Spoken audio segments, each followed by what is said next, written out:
mga katimang Betacol! Happy June na po ngayon, o Pride Month ngayon ng mga kapwa nating LGBTQ members, etc. etc. Dahil dito sa Unbearable Channel, ako ang iinit ng mga pag-uusapan natin ngayong June. Unahin na nga po natin ang pagbawi. Take note ha, pagbawi ng apology na ginawa ni Meme Vice kamakailan lang hinggil doon sa naging issue ng isang searcher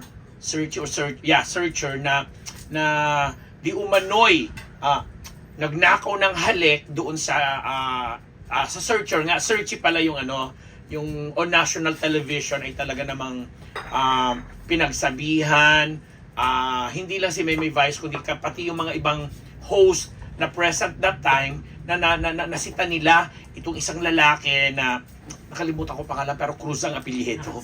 Axel Cruz, na parang awkward yung ginawa niya doon sa isang girl na ang pangalan ay Christine, na parang ang pagsita nga na ginawa ni Meme Vice is nasa aktong parang ninanakawan ng halik. Ninanakawan, take note ha, na syempre parang ang dating is parang na-violate din naman yung karapatan ng babae na hindi hininga ng permiso na magbebeso siya kasi hindi nga sila magkakilala, di ba? Doon lang sila sa programang yung nagkita, and parang hindi napili itong si Axel, and nung time na lalapitan niya itong si girl ba? Oo, si Christine, parang off siya doon sa action na ginawa. But then again, dahil doon, yung Axel na bash ng todo-todo, pati si Vice Ganda of course, kasi siya yung nanguna siya yung andaming sinabi na hindi mo dapat ginagawa yan sa isang babae, lalo pat hindi siya naging komportable, hindi ka humingi ng permiso, etc. etc. So sa ganung punto, yun ang pinanggagalingan ni na Meme Vice, na sinugundahan ng mga ibang host naman ng It's Showtime na nakasaksi rin from a different angle, kasi iba yung nakakapture ng television na napapanood ng mga tao So on that note, nabash yung Axel, at nabash din naman itong nabash si Meme Vice dahil kay Axel, at pinagtatanggol nga itong si Axel, kasi ang feeling ng lahat, porke daw ba hindi kaaya-aya yung itsura nitong si Axel, parang nagkaroon ng double standard ba na pag pogi okay lang, or pag ganung hindi kaaya-aya pagsasabihan ng ganun on a national television pa. So maraming usapin na nag-viral nga po ito, until itong si Christine na searcher ay gumawa ng kanyang paliwanag. Hindi ko alam kung sa TikTok o sa Instagram, nagpaliwanag siya na sinasabi niya na misinterpret ni na Meme Vice yung aksyon itong lalaki, dahil siya naman daw ay okay, at parang yung paglapit sa kanya na tipong hahalikan siya is hindi naman talaga daw parang hahalikan, kundi parang parang aaluhin, yung makikisimpatiya sa kung yung pinagdaanan niya sa kanyang love life, something like that. So sa ganung paliwanag ni Christine, syempre agad-agad naman itong si Meme Vice ay naglabas ng kanyang apology sa Twitter or X, na pinapaliwanag niya na mali yung kanyang nakita, siguro daw ay parang na-overlook or whatsoever yung ganung insidente na misinterpret niya. So humingi siya ng apology, na nag-react din yung mga netizen na sabi daw, kung hihingi ka ng apology, dapat gawin mo rin yan doon sa show na kung saan parang feeling nga ng lahat na-violate yung human rights itong si Axel Cruz.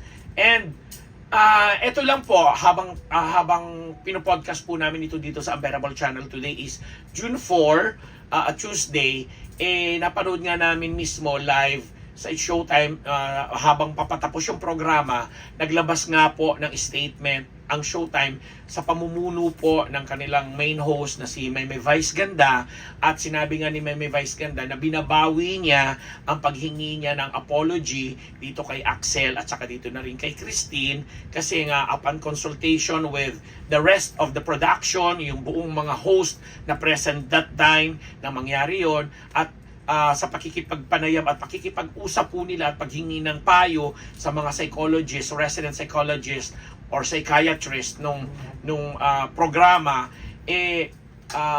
napagkasunduan nila na tama lang siguro na parang bawiin or hindi humingi ng apology itong si Meme Vice Ganda, pati yung mga kasama niya, dahil nung ni-review nila at inusisa at binusisi yung pangyayari, totoo pala na talaga namang may ganung insidente. Okay? Ito, may ganung insidente. Correct. At sinasabi doon sa paliwanag na pinatawag uli itong si Axel Cruz at saka si Miss Christine after niya mag-post, kinausap uli sila ng mga host at ng mga resident psychologist nila, at talaga palang inamin ito ni Christine na meron siyang uncomfortability, hindi siya naging, o discomfort, meron siyang naramdaman na kakaiba nung time na ginagawa niya yon. And yet, nung kinorek niya sa pamamagitan ng ng pag-ere, nung sinasabi niyang hindi naman, ay okay lang siya doon sa TikTok nga, may rason pala kung bakit niya daw ginawa yun. At syempre, hindi na nga inelaborate ni na Vice Ganda kung bakit ginawa yun ng isang Christine. Diba? So, nakakaloka lang kasi hindi rin namin maintindihan. Ayaw din naman, kami dito sa Unbearable Channel, gusto namin unawain yung naging statement ng It's Showtime.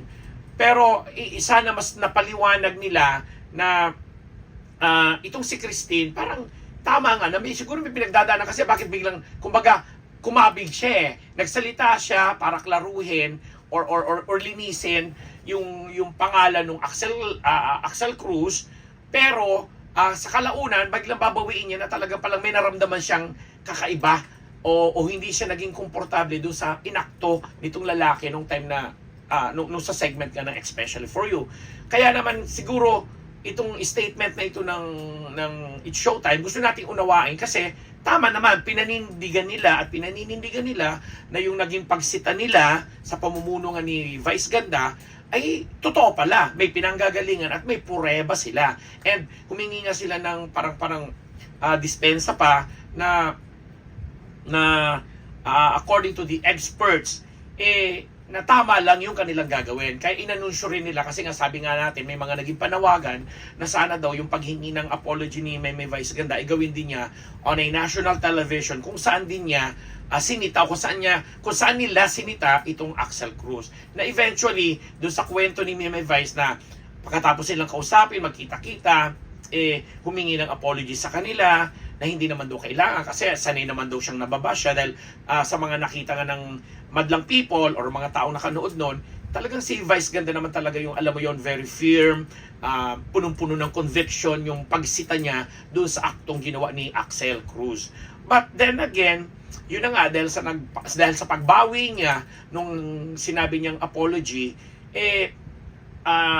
di ba, hindi maiiwasan yung samot-saring issue, lalo pat itong allegedly, para yung biktima yung searcher at saka searchy, yung girl, bumawi rin, kumabig din na pagkatapos niyang i-anunsyo, sasabihin niya na talaga palang may naramdaman siyang kakaiba na hindi siya komportable doon sa inakto nitong lalaki. Tapos sa kabilang banda, si lalaki naman, humingi ng tawad at parang sinasabi niya na nagkamali rin siya at yun na nga, gusto magpa-picture kay na Meme Vice, gusto magkita sa ulit. Ang gulo, masyadong gumulo, and yet ang naging mababaw yung usapin, though tama naman yung punto ng It's Showtime host sa pamumuno nga ni Meme Vice Ganda na alam mo yon, ang karapatan is karapatan, ang hindi mabaviolate ang right ng isang tao pag alam mo, pag ang dalawang consenting adults na matatawag nagkakasundo at nagkakaisa. But then again, nakiusap itong pamunuan ng It's Showtime sa pagsasalita ni Meme Vice na tigilan na daw ang pambabash dito kay Axel at kay Christine kasi mga naging bahagi sila ng programa na siguro hindi nila masyadong naunawaan pa yung ins and outs nung produksyon at kung paano pinatatakbo yung segment na yon. Kaya may mga ganung pangyayari na yung parang naboblown out of proportion, and yet rumeres back ngayon dito sa mga willing naman na contestants or kung paano sila pinipili para maging bahagi ng Especially For You na yan. So nakiusap sila, natigilan na ng mga madlang people ang pambabash, ang panghuhusga, kasi nga sa kabuuan ng kwento, hindi nga daw po natin alam kung ano yung pinagdadaanan nung magkabilang panig, nung lalaki at saka nung babae, kung bakit nagawa nila yon at bakit din, especially itong si Christina, pagkatapos nga mabash itong si Meme Vice dahil sa ginawa niya doon kay Axel, bumawi siya and then binawi niya uli yung sinabi niya na okay lang siya, hindi naman pala siya okay. So, may mga ganitong kaganapan po sa telebisyon na sa mata ng iba, pwedeng sabihin na gumigimik lang para pag-usapan, that's number one. Number two, tama rin naman yung sinasabi ni Meme Vice ganda na kayo yan ang mga hindi naman kayo mga celebrity na kagaya namin o kagaya niya na sanay na siyang binabash at nilalait at pinipintasan ng mga tao. Kaya sabi, wag na lang, okay na akong ginaganito pero kayo kailangan malinis yung mga pangalan ninyo. Pangatlo, ayun na nga, nandun tayo sa puntong natamatagal na rin naman ang sinasabi ng mga ilang mga experts din at saka yung mga may karanasan sa pag-ibig na yun kasi once na pumunta ka sa segment na yun o maging bahagi ka ng segment na especially for you, talagang inilalabas mo sa publiko, binubuksan mo ang isang bahagi ng pagkatao mo, especially yung usaping love life na mga nararanasan mo sa pag-ibig, nabibigo ka sa pag-ibig, niloloko ka ng dahil sa pag-ibig, naghahanap ka ng mga kaibigan, alam mo yon na naghahanap ka ng mga ibang makikilala mo, mapababae man o mapapalalaki. Kaya yun yung risk ng pagsali doon sa ganung programa. And kami naman na inawaan namin na ang produksyon na yan, ang programang yan ay ginagawa para yun na nga, ipakita sa publiko, ipakita sa madlang people kung gaano ka-mature ang mga Pilipino, babae man o lalaki, pagdating sa usapin ng pag-ibig at mga iba pang aspeto ng buhay na natatalakay or nabubuksan sa programang yon. 'Di ba? So, nangyayari talaga yan, may mga ganyang issue, may mga ganyang kaganapan, but then again, ang nakakabilib dito, si Meme Vice, kung alam niya nagkamali siya, agad-agad siyang nag-apology. At kung dahil nga sa ni-review nila at kinausap ang mga concerned, ang mga involved na search and searcher, nakita nila na talaga naman palang may pangyayari. Tama yung naging hindi naman paghusga, kundi naging pagsita nila doon sa lalaki at yung pagbibigay nila ng payo doon sa babae. Kaya pinanindigan niya at yun na nga, binawi niya yung paghingi niya ng apology. Kasi sabi niya, totoo naman pala, kumbaga may consent na rin yung mga pinag-uusapang mga tao. Plus, sumangguni sila sa mga eksperto pagdating sa ganung usapin. So yung nakakabilib, nakakahanga. But then again, para dun sa iba na nagsasabing gimmick lang yan, nasa sa inyo rin po yan, karapatan din po ninyo yan kung yan po ang inyong pakiramdam naman.